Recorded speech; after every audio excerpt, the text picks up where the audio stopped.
Here's a vehicle that came in, customer complaint, a lot of crunching noise,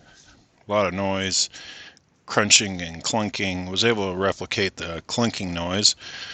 Let's see what you guys think it is. Um,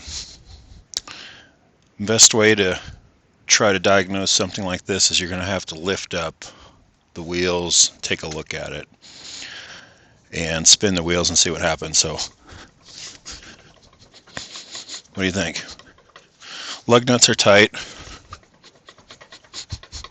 What's that look like or sound like there?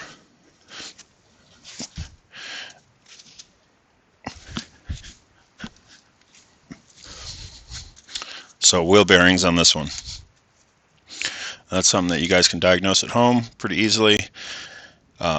Make sure your lug nuts are tight, and don't let it get this bad.